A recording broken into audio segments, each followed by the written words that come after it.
There we go. Old School Bodybuilding Clothing Company. If leg day was yesterday and now you're wondering why toilets are so damn low, you are definitely old school. If you're the only athlete at your gym that knows there's a contest today and it's to see who trains the hardest, you are old school. OSBBC.com for the hardest training athletes.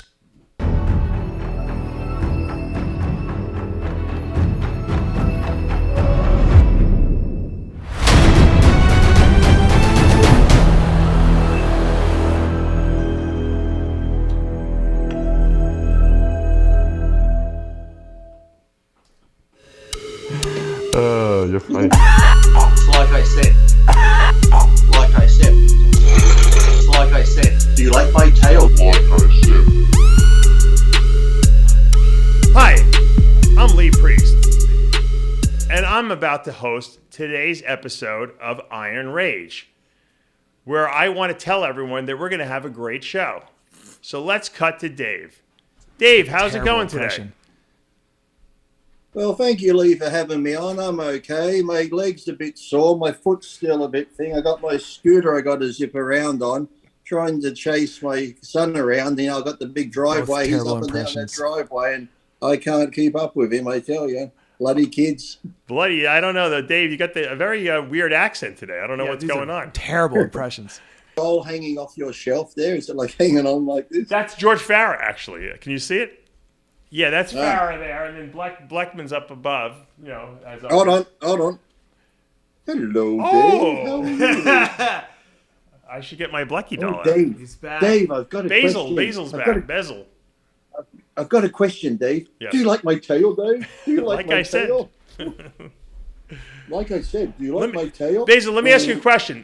Do you ever get shit stuck to your tail when you're going to the bathroom? No. I use Fiberlize. Fiberlize keeps my bum very clean, Dave. I send it to all my friends in the forest, and we all use it. It's very good. So when the hunters come, they can't find us from our poo tracks because we're very clean. Basil, do you know that we have a sale on Amino Evolved today and tomorrow? What? Yes. What? A sale? Free. We're giving it away for Dave? free. Just buy it. Purchase something for $30 on the speciesnutrition.com. Use coupon code Tampa25. You get 25% off the whole site, and you get a free Amino Evolved. How's that? Use what? Code tampon? Tampon? What's that got to do with anything? Do you wear tampons to prevent yourself from getting shit on your fur? Is that what you said? Yes, I do. I wear tampons because everybody says I'm a stuck-up cunt. So I really enjoy tampons. Basil, did you borrow that jacket from the late Bob Kennedy? That looks like something he might have worn. Yes, rest in peace, Bob. He gave me this jacket at the 92 Arnold Classic. There I was at the booth with Bob just hanging out, looking at the women's breasts and their camel toes. And I said, Bob, give me that jacket. Give me that jacket so I can give my fur a little tug under the jacket. And he goes, here you go, Basil. Oh, thank you. Oh, hello. Did Bob Kennedy get action from all those girls back in the day, Lee, that you knew of? I don't know. It's hard to tell what. I know Bob was friendly with him, and they all loved Bob. Well, the girls love Bob. Yeah. If a girl can get her face in a magazine, Jesus Christ, fuck. We've seen women fuck Ron Jeremy, so it's Isn't it funny that like Bob Kennedy was probably one of the few magazine owners that wasn't gay, that actually liked women. And he was funny. I used to like Bob though, because even when I was with him, Muscle Mag, and I'd do stories, it was pretty good. He goes, "Oh, that's okay. You can say that." I think Bob liked to stir up the establishment a little bit here and there. Yeah. But I'll tell you something Bob did that was great. Bob bought. You remember when David Paul, Barbarian brother David Paul, may he rest in peace. Yeah. Remember when he was doing all those pictures of you and those crazy black and whites? Bob was buying his pictures for ridiculous amounts of money he was giving him. I don't know why, but he thought they were the greatest. They were really good, but he was giving David like a couple grand each picture. And that's why David was doing all these elaborate sets, and he was renting trucks and cranes to lift things up. And did he do that? You remember when he had Jay holding the big O up for the Olympia? Didn't he have you doing something like that at that same site? No, I did out at another site where they do music videos out in the desert near where I lived in Palmdale. They had like a white walls and stuff. It looked like I was holding up the world, but it was just the sky. Oh, the one you were doing this one, where you're doing this shot leaning over. Yeah, it looked like the world, but it's just the sky being looped like that. Don't tell Jimmy the world was round like that. It looked a little curved. Maybe Tyler can find that. Matter of fact, I used that image on my one of my RxMuscle original magazines. I saw that chaos yesterday with John getting very upset with Jimmy over the flat earth. And Jimmy tells me, John gets very madly. I said, well, maybe John, when he was younger, wanted to be an astronaut and you crushed his dreams of going to space. I always like to how Jimmy always calls the astronauts. Yeah. Look at these fucking assholes. Look at that fucking asshole standing on the moon. How would Jimmy explain, like, if you go into the astronaut program at NASA and then you go through all the training and they put you in all these things and they whip you around and they say, okay, you made it. You made it to the next stage. You made it, and then all of a sudden, what does he think happens? They get on the rocket, and they're like, "By the way, guys, I know you think you're going into space, and I know you think you're going to the International Space Station, but you're actually going to the Ritz-Carlton in Timbuktu, and we're going to hold you up there for about 2 weeks, and until we bring you back, and then we're going to tell everyone that you came back to Earth." I told you. Haven't you watched that movie Capricorn 1? Yes, I have seen. That's an old movie. Who was in that? O.J. Simpson was in that. That's right. You're right. He was. James Brolin. Yeah. But the thing is, this is where we got to put money together. There's actually a thing I sent to Jimmy the other day. There's something, tickets have been sold, and there's this thing you go up to space, to the reaches of space, and it's something like $1,000 a ticket. It's like this capsule thing that takes you up in a big balloon thing, and I sent it to Jimmy. So I think the only way... Oh, you sent it to me too. Yeah, you sent it to me too. Oh, okay. We've got to find it to get Jimmy up there so he can actually see for himself. It's the only way. That's why they get. Why doesn't one of these people like Elon Musk take the leading flat Earth person and send them into space? Well, that's why Jimmy would say it's because there is no space. That's why Jimmy would say. Now, here's my problem with those balloons that go up. They get the hydrogen, helium things that they go up, and they burn a little fire underneath it to like make the gas expand so the thing can go up faster. What happens if a fucking bird hits the thing and slits a hole in it? What happens if a piece of lightning hits it and opens up? Is there like what's the backup plan? I mean, you're going up in a balloon. The balloon pops. It sounds like the Roadrunner cartoon where the Wile E. Coyote goes and falls down to earth, right?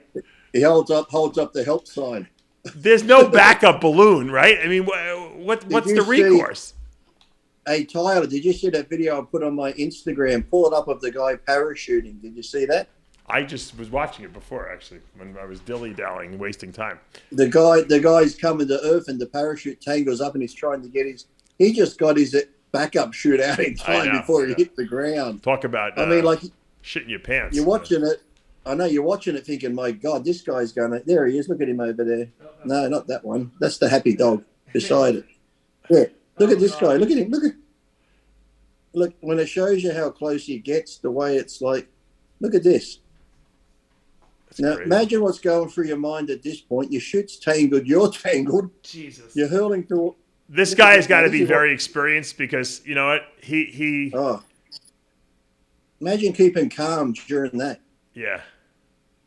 I don't know how he got untangled. Yeah, how's he going to get out of this? He does, though. Yeah, you'd be thinking now, I've got to assess the situation here. I got to pull. Oh, because he has a backup chute? Is that what it was? I think so. Look, because look how close it was to the. He must have been slowing down a little bit because you know what? If the chute opened right before the ground, he would have still died. It wouldn't have been enough. Yeah, you can see right here. He's slowing down a good deal. Yeah, he was slowing down. It just wasn't working the way it's supposed to. That's all. Do you think he's still freaking parachuting? Yeah, these guys don't care. You kidding me? That'll be my last one. I'll be like, yeah, that's it.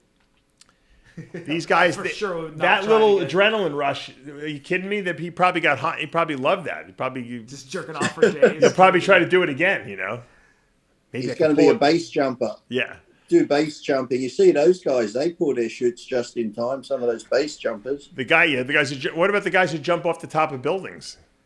Yeah. I would try anything with a parachute before the bungee jumping with the freaking bungee cord. Yeah, I would never do bungee. Never. No, thank you. I don't want to die for a stupid reason, okay? That's a stupid reason. Now, maybe if I was terminal and I'm like, you know what, who gives a shit? Maybe if I fucking fall and die, it'll be a blessing in disguise. Yeah, that's a good way to die if you want to die. But that's not like, I can just see myself. Everything's going good. I overcome all these like little ailments I have, and then I go jump out of a plane. You know, Dave Jai, the parachute didn't open up. He splattered on the fucking cement. Yeah, and they always say the odds are 1 in so many million. Yeah, of course. You'll be that one. Yeah. You know what they told me. If you're terminal too, you could do lots of shit. Like I could be like, "Hey Dave, put this apple on your head. I've seen William tell you. Just stand there." Yeah, I wouldn't do. You know, I wouldn't do that. I'd be afraid like you fucking hit me in the eye or something like that. But it wouldn't even kill me. Yeah, I just lose an eye. You know. Now I'm terminal and I have one eye. You know. So that's why I always figure those people that commit suicide or try to. I'm thinking, could you imagine? Say like you go to a cliff, like you got to make sure you're going to do it. You know, it's a dark subject. Imagine if you did jump somewhere, thinking your life's that shitty. You go to jump and you jump, but then all of a sudden you wake up in hospital. You're fucking paralyzed. I'll give you a real story. I got a real story. A very dear friend of mine, may he rest in peace. He wanted to kill himself, and he did research online. What's the best, most successful way to kill yourself? And he read that jumping off the Verrazano Bridge that connects Staten Island and New York and Brooklyn is at the highest point, which is 220 feet. It's almost like it's like a 99% chance of dying. So he Xanaxed himself up. He took a ton of Xanax and he drove up to the Verrazano Bridge. He got out of his car and he just jumped off the bridge. And he hit the water, which said he felt like he was landed in bricks basically because it's a very long jump. And he said he felt like the hand of God lifted him out of the water. He wasn't even swimming and he just came right up. And he's a good swimmer. And he just instinctually started swimming. And then, of course, they sent the barge out when someone alerted the Coast Guard. And they were screaming at him as they're pulling him out of the water, like, you dumbass, you stupid fucker. And he's like, his back is killing him because he broke a couple vertebrae. And he was fine. He came on matter of fact, I have him on the TV show.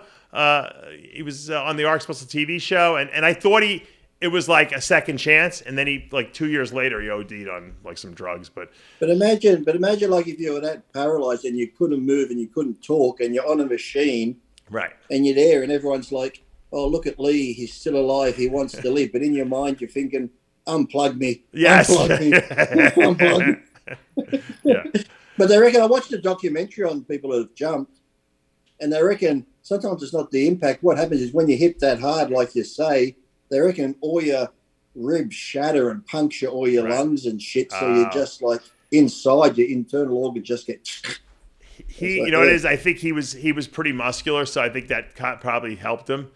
And I said, Larry, I said to him, you know what? My friend called me up and he says, Dave, you're not going to believe who we went to high school with who jumped off the Verrazano Bridge and lived. I said, Larry Ushaw. He's like, you heard? I said, no, he's the only person I know who would be crazy enough to jump off the bridge and live, I said, and I just knew it. I knew it. It was like, it just came into my head. I said, because I knew it had to be someone we knew.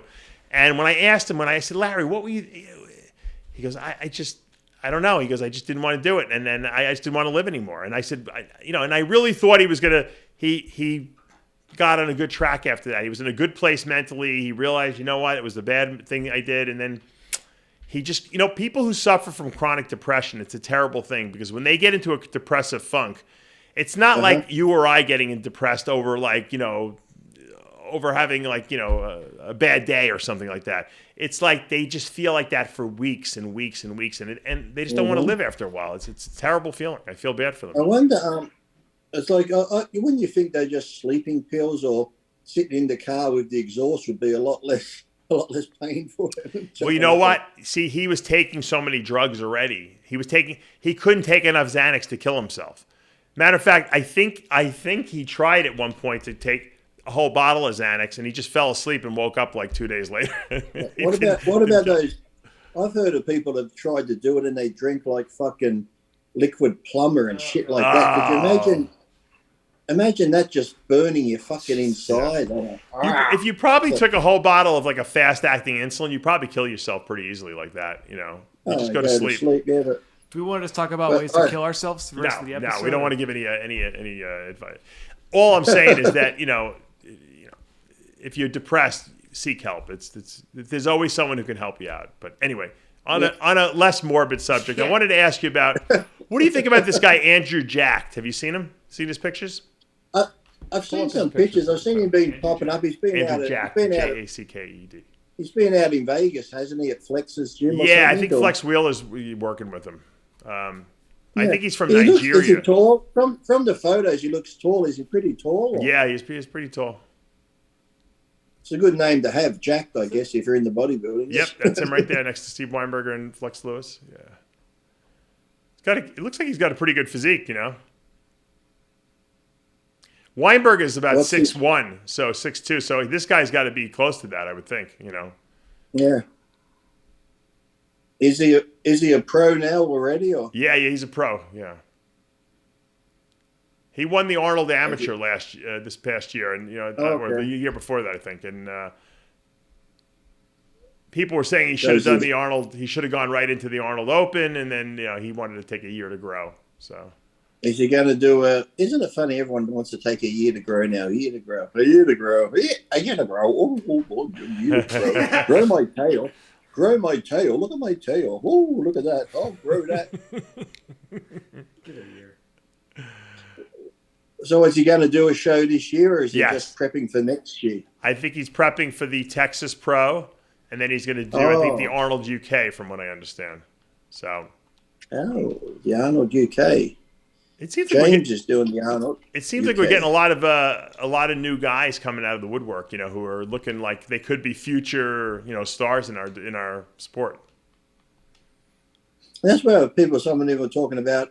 I saw a video of Hardy lately, and they're saying Hardy's looking really good, and so is Bonac, like the heaviest he's been. Yeah. And Hardy, but nothing against Hardy in that, but I think Hardy, because there's so many new guard coming in, even if he looks good, I think some of these newer ones are going to start pushing the older ones down a bit. You know what happens? They're at Hardy, guys like Hardy and Bonac are at their pinnacle. They're at the peak of their career right now. They're the best that they're ever going to be. They're not really going to get much better than what they are. Because, you hit a point where you can't improve anymore. Which those guys really don't even need to improve anymore. They just need to come in with stellar conditioning. And, all they can do is go backwards at this point, Yeah. Well, that's what I mean, though. If Hardy comes in looking the best he's looked in that, but one of the younger ones comes in looking good, they're probably going to go like, oh, look at the younger one. He looks like he's improved, whereas the others, like you said, haven't improved, even though they look great. Yeah. Because you don't see improvement, they're going to, I think, move the younger ones up, like the Nick Walkers and all that. Who wins at the Olympia, Nick Walker or Hunter Labrada, you think? We're going by the pictures so far. I think, it's hard to tell when you're looking at separate pictures, but it looks like Nick's made more improvements than Hunter. So yeah. Hunter looks good. Hunter looks great, but I think Nick, going by what I've seen, has made more improvements. And now it's just you got to hold on to those improvements when you diet down to come shredded. And you know what it is? Nick has got that physique that off season he's very impressive looking too. Whereas Hunter, he looks good, but he doesn't look amazing. Like Rodin used to look terrible in the off season, but you knew when he got in shape and stood in that lineup, he was deadly. Oh yeah. Labrada's got that structure too to do that, Well, what's his name was always like that. You'd see like Mike Christian or Kevin Leverone off season. You'd be like, nah. Well, they wouldn't even Levrone wouldn't even train, in the offseason. But I'm talking about guys that just didn't have great. I'm sure Flex Wheeler didn't look that good in the gym offseason. You saw him in the gym. He wasn't particularly anything special because he wasn't the biggest guy there. So, but you knew when he started getting lean, he looked deadly. Let me tell you, Dave. He was no Lee Priest off season. Let me tell you. You were a fatty a couple off seasons. I saw those pictures. Hey. Don't fat shame, asshole. What are you talking about? That was fluid.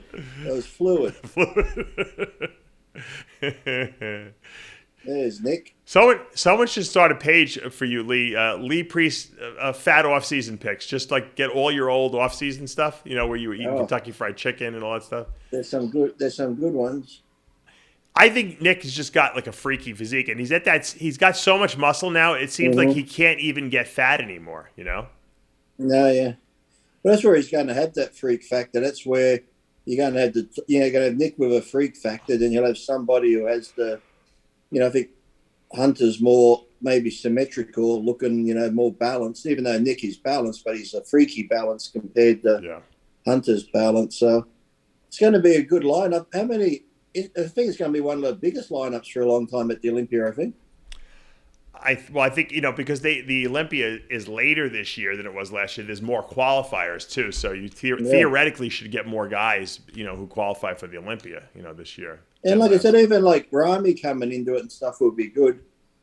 But like I said, Rami is like, if Rami's on, he's on, and he could win it again. But that's always the unknown factor with him if he's going to be on. So whereas some guys, if he's on, they're always on, and maybe a tiny bit off. Whereas Rami, he's either on or he's off. There's no sort of. Did you see? Like I said, even though he's coming back as the champion, I still think it's going to be a wide open show for anyone to still win it. Yeah, I agree. Did you see the pictures of Flex Lewis at his gym? Pull up that Andrew Jack picture again, Tyler. Flex is looking pretty big for a guy in retirement. What do you think? You think he's thinking about maybe competing again? Oh, he heard I'm coming to Vegas and he's trying to get ready for the showdown. Yeah, you're going to diet down to Posedown against Flex? Who cares about the Olympia? The day before at the Dragon's Lair, it's on. Yeah, I was going to say you're going to have a Posedown against him. I'm sending Sid there with you with the camera. Yep, we're gonna end this debate once and for all. There you go, right in the gym. Yep. Anyone who wants to spray tan Lee because he's white as a ghost, let us know. Get that nice gym lighting going. And we'll get Does he have a magic mirror there also? I don't know, because normally when I see people posing there, they're all over the place. There isn't just seems like they're in one spot. Like Gold's was always that one spot. Right. I think at his gym, I think he's got a lot of good down lighting. Right. So no matter where you stand, it's good. Will you go visit Hide in Iris's gym too? I'm not sure. Why not? I probably would. I'll be there for a week, so I might. Yeah, you should go both places.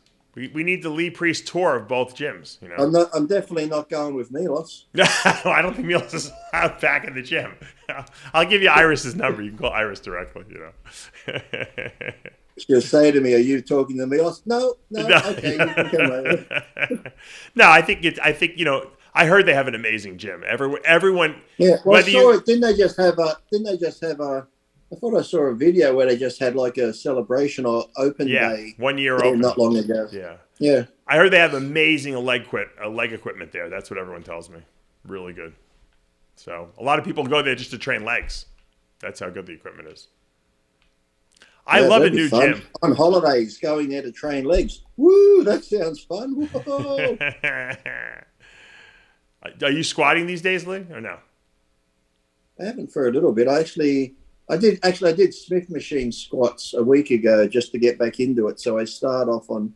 I don't mind Smith machine squats, but I just prefer free weight because I can actually get into my own line of where my body wants to go. Whereas the Smith locks you in. Am I keeping you for something, David? Checking your heart rate there. What's going on? I have a special guest coming into the studio. I want to see if they're on time. I heard the door slam. He likes to eat little foxes with green jackets. I saw you had that woman visiting. I thought to myself, do women come and visit Dave just in their posing trunks? That's weird. That's right. She just walked in posing trunks just like that. And it's funny. She's hitting poses. It's my friend Tembry, and she's hitting poses. And all of a sudden, my son takes his shirt off, and he's posing down next to her. You said she was over 40, did you? She's almost 50, actually. She's 49, yeah. So pretty amazing. I'm always amazed, and I totally respect when people start lifting later in life, like in their 40s, and then they become like a different person. Like they've always been known the whole life for 40 years. They were like a kind of like a skinny, fat, out of shape person, never really had a physique, and then all of a sudden they find bodybuilding and they become so in love with it, and they completely change the way they look at that late of an age. It's amazing. It's amazing how the human body can reshape itself. Proves you can do it. It's like it's funny. I was talking on the circus about how I love going walking and talking to older people. So yesterday I go to the grocery store and this old guy's standing there looking for air fresheners and he's looking. I said, "Oh, the lavender one's good." Yes. "Oh, that's the one I'm looking for. Thank you." And then I got stuck talking for 25 minutes to this old guy. He was 78. He used to do running, but now his knee's gone, but he keeps healthy, walking and this and that. I'm thinking, I'm having this great old conversation with this old guy. I think he's like, oh, my wife's probably going to get mad at me. She's a couple of aisles over, probably wondering where I am. And then he's talking about my tattoos. He loves the tattoos, and his son was in the Navy and had some tattoos. And, I got the whole fucking life story here. All the meantime, I'm thinking, fuck, hurry up, mate. My ice cream's melting. I'll just keep fucking talking. You know what the funny thing is? You probably made that guy's entire day. Because he probably has no one to talk to, and you actually sat there and talked to him for 20 minutes. He got to tell stories, And you know what the funny thing is? In his mind, he feels like he's still, 25 years old. He just, his body's just older, And that's the reason I say that is that I feel that way too. When I go with my wife to the grocery store or out somewhere, she hates it because she's like, "Why is it always old people or weirdos just stop and they want to talk to you?" I'm like, I don't know, because we'll be out walking, someone will say hello, and I'm like, hello, and all of a sudden they start talking, and I stand there, and it just gets going. She's like, I'll meet you up the road, and she just walks off, and I'll be there talking for half an hour. Well, I do the same thing. I'm the same way. My wife is like, later, bye. I like talking to old people. They're interesting. Yeah. My wife actually prefers to talk to older people, but I'll talk to anyone. Like people come up to me in the gym, and that's why. Yeah, that's why she loves talking to you. Yeah.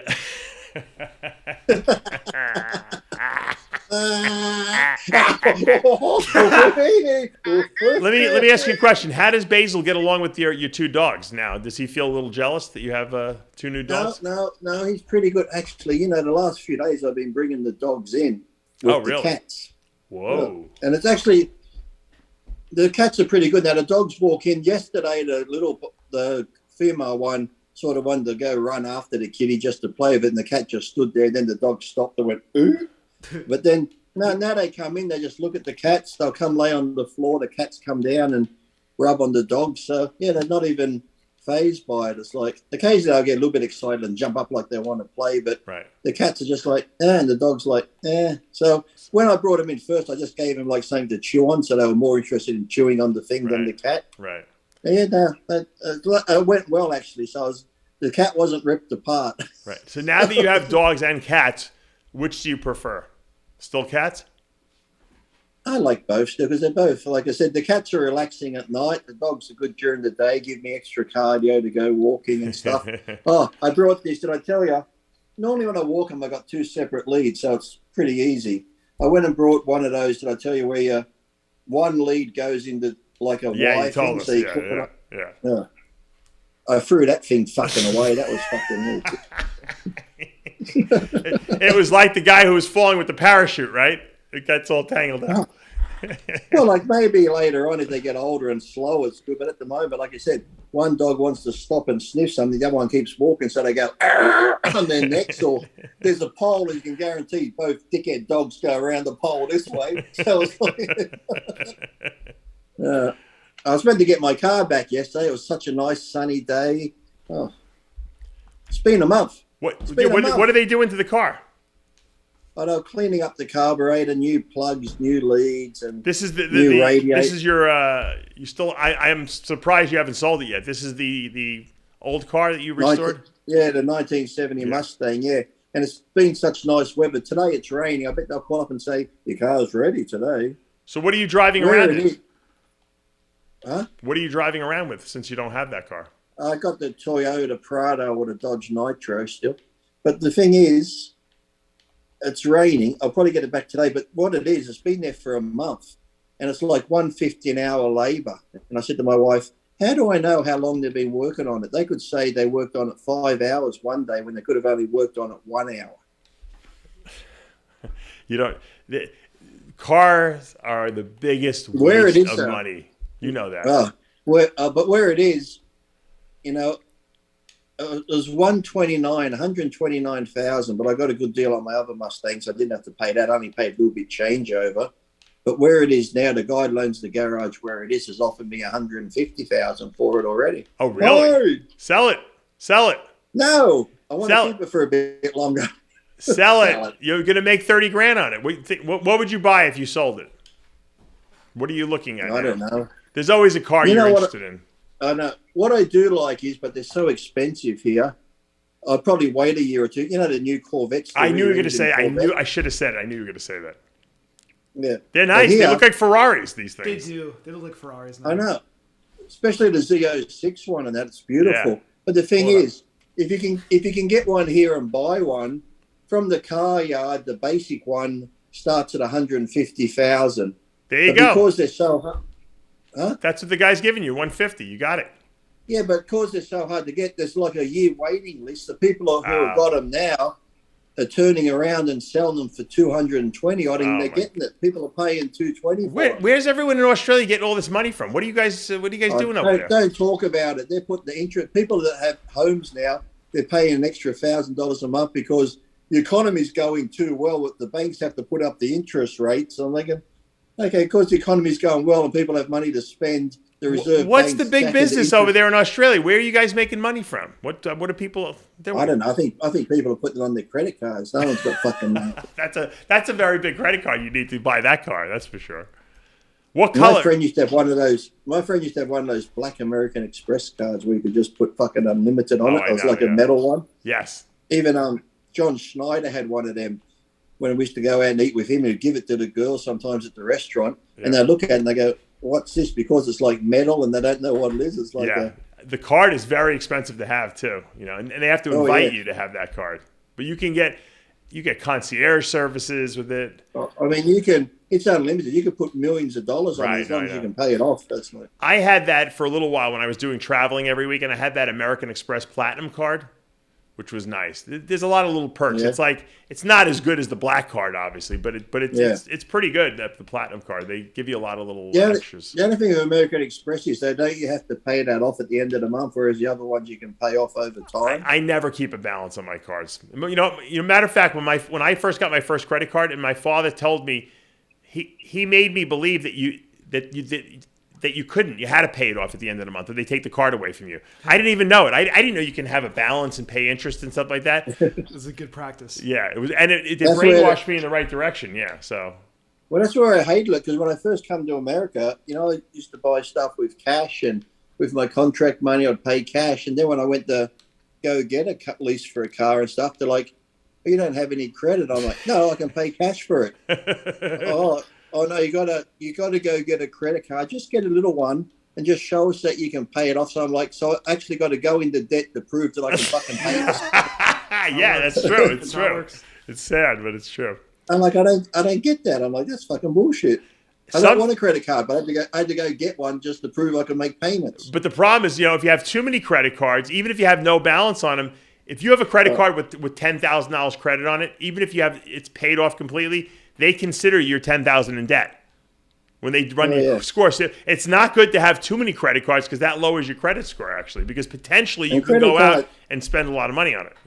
And credit cards are terrible, because there's some of the times where you're like, well, I don't have money for it. I don't really need it. Oh, well, I've got a credit card. I'll buy it. Yeah. I try not to do that. If you don't have cash, you shouldn't get it. Cash is king. Cash is king. Anyway, well, who you got for Tampa Pro this weekend? Well, who's in it? Who are the big name? I think Akeem Williams is making the comeback in the show. Let's pull it up. Oh, yeah.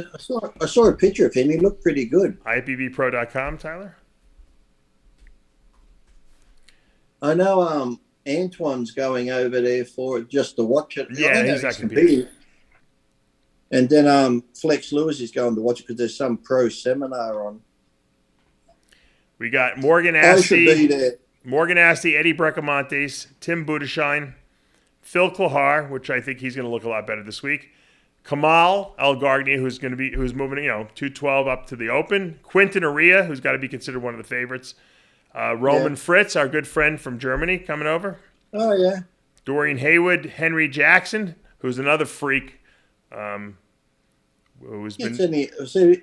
It's going to be one of those good shows. Whoever's the best on the day, you can't really say who's going to win. Akeem Williams, Joe Mackey. Going by the Instagram pictures, they're all going to win, but until we see them on stage, you might see a Quinton Aria, a win there. But I think Akeem Williams, if he brings it, is going to be very, very deadly there. It's going to be very hard to beat. Yeah, because Akeem too, he'd mix it up a bit too in condition in the Olympia lineup as well. Kareth Bajo's coming back to defend his title in 212. he's got a stacked lineup against him, though. You got Keon Pearson coming into this lineup, obviously, in 212. Oh, yeah. His pictures have been looking pretty good online. Nate Epler is really good, too. So I think the 212 lineup might be more competitive than the open lineup, to be honest with you. Yeah. Ricky like Moten I said, Jr. from Keon's, if Keon can hold it together from what I've seen from his photos, he looks very, like I said, full and round and symmetrical. And absolutely. Yeah. So I'm looking forward to this. I actually was almost thinking about going there, and then I'm like, it's only a 2-hour drive for me. Dave should have flown Lee Priest to Florida. Yeah. And Dave could have went there to you know what the problem is? He could have hung out.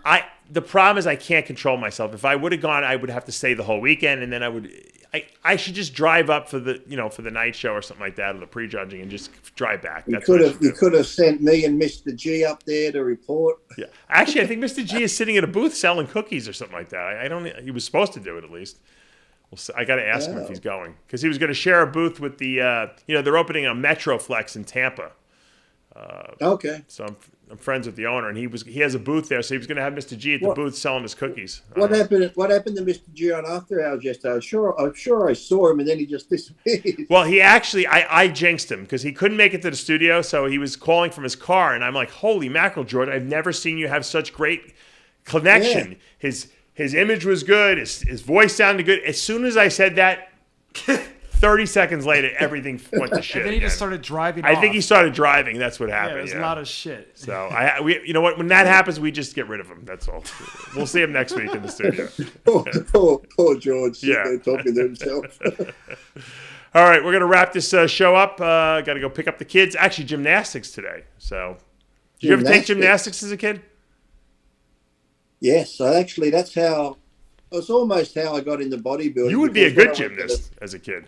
I went to the Police Boys Club, and I used to do started on the rings and the hobble horse. Yeah. Were you good at that? But the gymnastics classes didn't start to 5, and I loved doing it because I just started learning, pull yourself up into the crucifix and shit like that. But because I'd leave school, get home from school, get on the bus to get there, I'd get there about 3:45, and I'm like, well, fuck.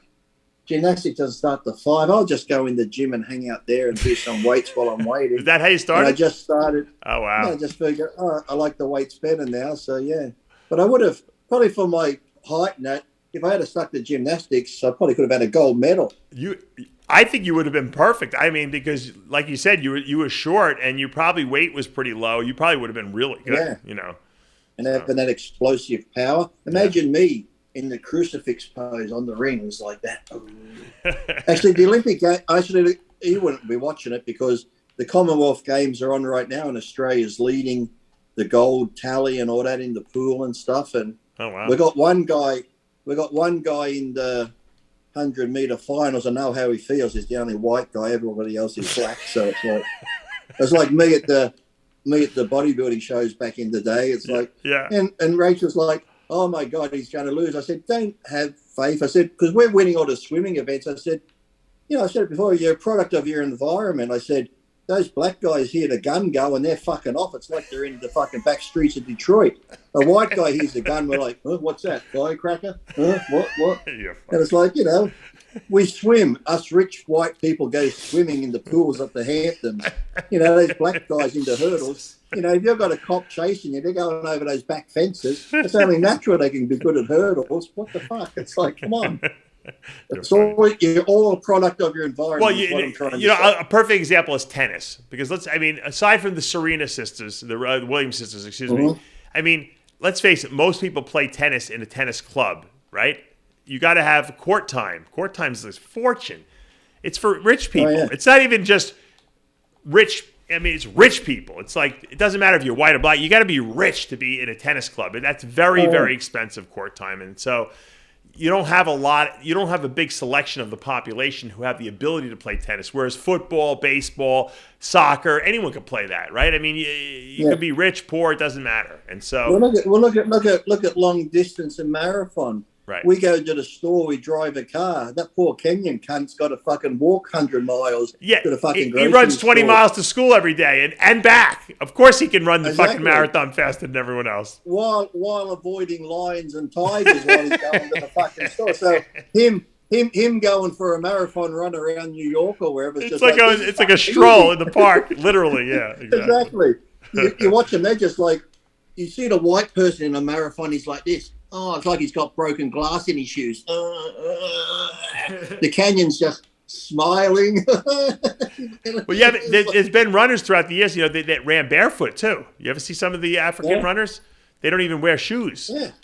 What was her name? Zola Budd from South Africa. She was white, but she ran shoeless. And there was that, what was it, the guy's name who won the first Olympic marathon, I think, Adibi or something like that. He was from one of those countries, and he was a barefoot runner. They come down to sports enhancement with drugs. Yes, okay, sports enhancement drugs we know, but to me, if you're wearing shoes with spikes in them to get better grip on the track, if you're wearing one of those swimsuits where you glide through the water, isn't that sports enhancing? Isn't that performance enhancing, really? Everything's enhancing. It's just a matter of where you want to draw. It's where do you want to draw the line? That's all, Everyone should compete naked. Wouldn't you love to see what people would look like and what the times would be in some of these events if they just said, you know what? Use whatever you want. We're not drug testing anymore. We don't give a shit. Yeah. And you know what? Can you imagine? I would love to see. I mean, we see it in bodybuilding because we see people push themselves to the extreme. How fast would people run the 100 meters? How far would they throw the discus? How long would they jump? Crazy. I wonder how far, like Usain Bolt was quick. I wonder what his time would be if he was really on the windstroll like Ben Johnson and stuff. Because they're remember when Ben Johnson won? They're like, that's just the drugs. The Winstrol made him run that fast. And I'm thinking, sure. Well, I'm getting ready for the Olympia. I'm loaded with Winstrol. I can't run that fast. It ain't the drugs. I got to see all those guys still take steroids. They just know how to beat the test. That's all. But yeah, if they had unlimited usage of it, I would just love to see what some of the times would be. All right, but on that note, we have to wrap up. You want to have Basil do the outro for us? Oh, hello, Dave. Thank you for watching, everybody. And I must say, this has been a great show, and I've learned absolutely fucking nothing as usual. Terrible. But thank you very much. But all I would like to say is, do you like my tail? Do you like my tail? Look at that tail. Such beautiful plumage. Plumage. You like Basil's tail? Yes. We'll see you again next week. Bye-bye. Bye-bye.